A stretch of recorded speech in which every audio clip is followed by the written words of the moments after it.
नमस्कार दोस्तों, फिर से स्वागत है आपका हमारे YouTube चैनल सिविल एजुकेशन में। और आज हम दोस्तों बताने वाले हैं आप लोग को कि कोई कम्पिटिटिव एग्जामिनेशन के MCQs की एक सीरीज़ लेके आए हैं। तो अभी हमने एक स्ट्रेंथ ऑफ मटेरियल की सीरीज़ चालू की है और बेंडिंग मटेरियल की सीरीज़ चालू की है, जो कि आप लोग इनका वीडियो हमारे डिस्क्रिप्शन बॉक्स में जाके देख सकते हैं या फिर हमारे प्लेलिस्ट में देख सकते हैं। अब यहाँ दोस्तों आज का जो मेन टॉपिक है, ज़्यादा समय ना लेते हुए आप लोग को सबसे पहला पॉइंट बताऊं कि आज हम एग्ज़ाम पॉइंट को डिस्कशन करने वाले हैं कि सबसे बड़ी, जैसे सोम में आप जाते हैं तो खासकर शियर फोर्स डायग्राम और बेंडिंग मोमेंट डायग्राम और सोम के ऑल ओवर टोटल टॉपिक्स में क्या क्या चीज़ें हैं जो बिल्कुल बेसिक होनी चाहिए, आपको बिल्कुल रटी हुई होनी चाहिए। तो दोस्तों यदि वीडियो अच्छी लगे तो ज़रूर लाइक करें, सब्सक्राइब करें, शेयर करें। अब चलते हैं वीडियो की तरफ। यहाँ एग्जाम पॉइंट है दोस्तों, ये सारे पॉइंट जो हैं ये आपको हमेशा याद होने चाहिए कि कहीं भी कुछ घुमा के आ जाए तो हम ज़रूर बता पाएँ। सबसे पहला पॉइंट क्या है कि यदि धरण के किसी भाग में कोई बल नहीं लग रहा है तो उस भाग में नमन आघूर्ण कमान सरल रेखीय ढंग से बदलेगा। अब जैसे देखिए सिंपली सपोर्टेड बीम हो गई, उसमें यहाँ पे कोई पॉइंट लोड लगा है, इस वाले पोर्शन में कोई लोड नहीं लगा है, तो इसका बेंडिंग मोमेंट कैसा होगा।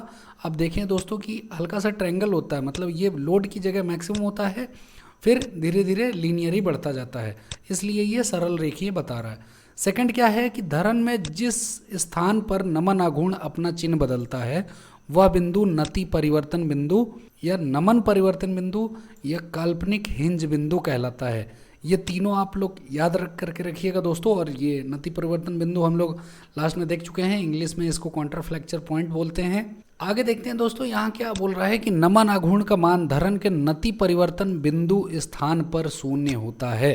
क्यों शून्य होता है कि जो नति परिवर्तन बिंदु है वही तो अभी आपने पढ़ा कि बेंडिंग मोमेंट अपना साइन चेंज करता है, तो जहाँ साइन चेंज करेगा वो हमारा पॉइंट ऑफ कॉन्ट्राफ्लेक्चर होगा, उस जगह क्या होगी, वैल्यू इसकी 0 होगी। चलते हैं नेक्स्ट पॉइंट क्या है कि धरण में नमन आघूर्ण परिवर्तन की दर का मान कर्तन बल के बराबर होता है। ये किस लिए बोल रहा है दोस्तों कि कहीं आपने देखा होगा कि कर्तन बल जैसे जैसे साइन चेंज करता है और जिस हिसाब से इसकी वैल्यू चेंज होती है, नमन आघूर्ण का परिवर्तन भी सेम उसी तरह से होता है। नेक्स्ट पॉइंट इसका क्या है कि यदि धरण के किसी भी भाग में समवितरित भार लगा हो तो उस स्थान पर सरल रेखीय ढंग से कर्तन बल का मान बदलता है। अब किसी भी धरण में देख लीजिए, कैंटिलीवर हो चाहे सिंपली सपोर्टेड हो, यूडीएल लगने की कंडीशन में क्या हो जाता है कि इसका जो शियर स्ट्रेस डायग्राम है का लीनियर हो जाता है। जैसे आपने सिंपली सपोर्टेड में देखा होगा इस तरह का रहता है और ये जो लाइन है एकदम लीनियर रहती है, स्ट्रेट रहती है। ये पॉइंट यही हमें शो कर रहा है। और ये सारे पॉइंट आपको याद करके रखने चाहिए दोस्तों कि कभी ये अचानक यदि ये क्वेश्चन में ही पूछ दिया तो हमें क्या आंसर लगाना है, ये चीज़ हमें याद रहे। उसका नेक्स्ट पॉइंट है दोस्तों कि धरण में कर्तन बल तथा नमन आघूर्ण अनुप्रस्थ बल के कारण उत्पन्न होते हैं। ये आपने बिल्कुल देखा था पिछले कि जब भी आप कोई कैलकुलेशन कर रहे हैं तो जब भी बीम के ये जो होते हैं वर्टिकल स्लोड होते हैं, इन्हीं की वजह से शियर स्ट्रेस और बेंडिंग मोमेंट ये दोनों जनरेट होते हैं। नेक्स्ट पॉइंट क्या कहता है दोस्तों कि जब धरण में केवल नमन प्रतिबल उपजता है तो वह शुद्ध या सरल नमन कहलाता है। अब कोई बीम होगी जैसे केवल उसमें बेंडिंग हो रही हो, कोई शियर जोन इसमें नहीं है, क्या होगा कि इसको हम शुद्ध या सरल नमन यानी प्योर बेंडिंग कहते हैं। अब देखिए किसी पिंड का संपूर्ण भार उसके गुरुत्व केंद्र पर कार्य करता है। ये तो बहुत पहले से ही फिजिक्स का क्वेश्चन है दोस्तों, या फिर फिजिक्स का एक पॉइंट है जो कि आप पढ़ते आ रहे हैं। ये पॉइंट देखते हैं दोस्तों कि वह बिंदु जहां किसी क्षेत्रफल का सारा प्रभाव संकेंद्रित होता है, क्षेत्रफल केंद्र कहलाता है या केंद्रक कहलाता है, सेंट्रॉइड कहलाता है। जैसे ये आपने कहाँ तक ज़्यादा देखा होगा कि जैसे हम कोई रेक्टेंगल है, उसका मोमेंट ऑफ इनर्शिया यदि निकालना है उसके सेंटर ऑफ ग्रेविटी के रिगार्डिंग, तो इसका जो क्रॉस सेक्शन एरिया है उसका भी पॉइंट जो होगा, वो जो हम पॉइंट पकड़ेंगे वही होगा, उसको हम सेंट्रॉइड बोलेंगे। अब देखिए दोस्तों आप लोग पेन और पेपर ज़रूर लेके बैठिएगा क्योंकि ये पॉइंट ऐसे हैं कि आप नोट कर लेंगे तो सारे एग्जाम में काम आएगा, चाहे कोई भी कॉम्पिटिटिव एग्जामिनेशन हो, जेईई सिविल का। अब देखते हैं नेक्स्ट पॉइंट कि किसी सर्वांगसम पदार्थ का गुरुत्व केंद्र तथा परिकेंद्र दोनों एक ही बिंदु पर स्थित होता है। ये भी दोस्तों हमेशा याद करके रखिएगा कि सर्वांगसम है मतलब चारों तरफ से यदि कोई भी पदार्थ साइज सेम है, उसकी प्रॉपर्टीज सेम है, सब कुछ सेम है, तो जो गुरुत्व केंद्र होगा वो परिकेंद्र के दोनों एक ही पॉइंट पे होंगे। नेक्स्ट पॉइंट कहता है दोस्तों किसी वृत्ताकार काट के जड़त्व आघूर्ण को पाई डी की पावर 4/64 से ज्ञात किया जाता है। ये हमारा मोमेंट ऑफ इनर्शिया है जो कि किसी भी सर्कुलर के लिए है, उसके लिए ये फार्मूला दे रखा है।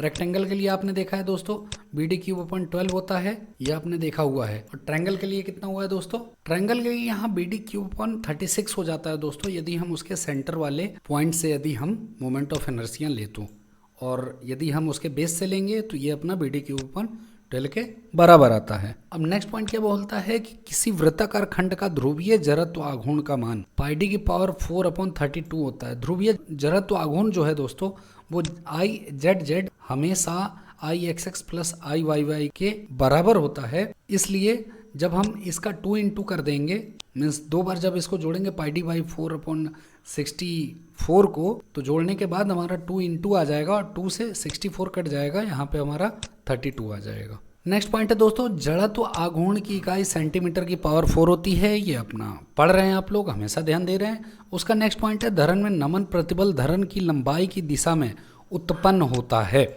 अब ये क्या है कि जैसे कोई बीम है सपोज करिए, तो उसकी जब बेंडिंग होगी तो बेंडिंग वो हमेशा इसकी लेंथ वाली डायरेक्शन में होगी, ना कि फिर विड्थ वाली डायरेक्शन में, समझ। जबकि शियर फोर्स जो है वो हमेशा क्रॉस सेक्शनली बिहेव करता है।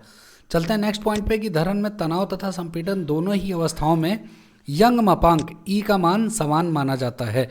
ये ध्यान रखिएगा दोस्तों कि जो यंग मॉडुलस होगा वो दोनों स्थितियों में समान होगा। अब नेक्स्ट पॉइंट है किसी धरन की सामर्थ्य का पता कर्तन तथा नमन प्रतिबल से लगाया जाता है। कि बीम का हम डिजाइन करते थे तो पहले शियर फोर्स भी देखते हैं, बेंडिंग चेक भी देखते हैं। जैसे हमारी ना हो तो पिछली जो वीडियो कुछ बनी हुई है शटरिंग डिजाइन पे, वो आप देख सकते हैं हमारे डिस्क्रिप्शन बॉक्स में जाके। नेक्स्ट पॉइंट क्या कहता है किसी धरन की नमन दृढ़ता का मापांक यंग मापांक ई तथा उसके जड़त्व आघूर्ण के गुणनफल के बराबर होता है।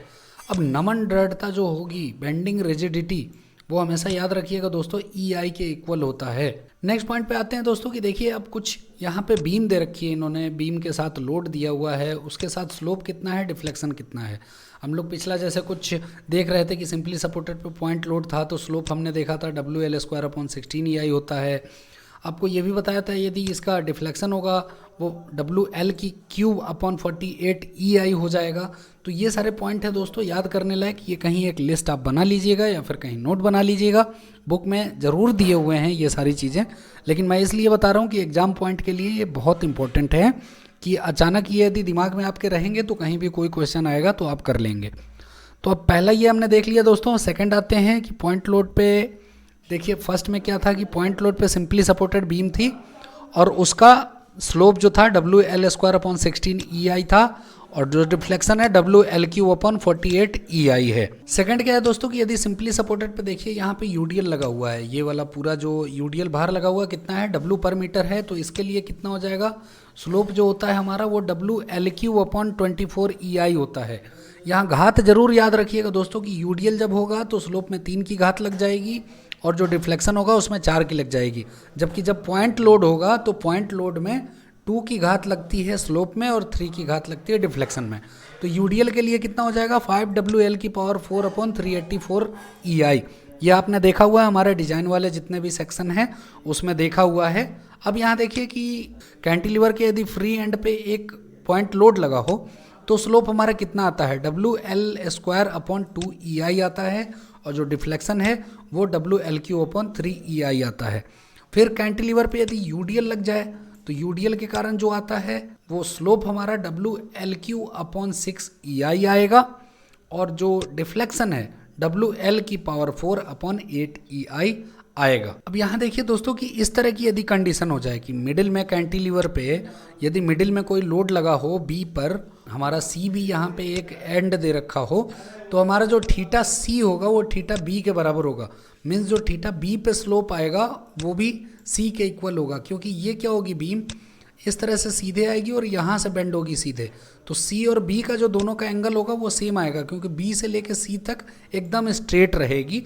और जो डिफ्लेक्शन होगा इसका वो कितना होगा YB के पास जो हमारा डिफ्लेक्शन होगा वो हम कैलकुलेट करेंगे, फिर θB A का इंटू कर देंगे। मीन्स क्यों होगा कि ये कैंटिलीवर बीम हो गई, सपोज यहाँ पे लोड लगा था, हमने क्या किया कि जब बेंडिंग होना चालू हुआ तो ये पॉइंट यहाँ तक स्ट्रेट आया, फिर यहाँ से सीधे ये स्ट्रेट आएगा।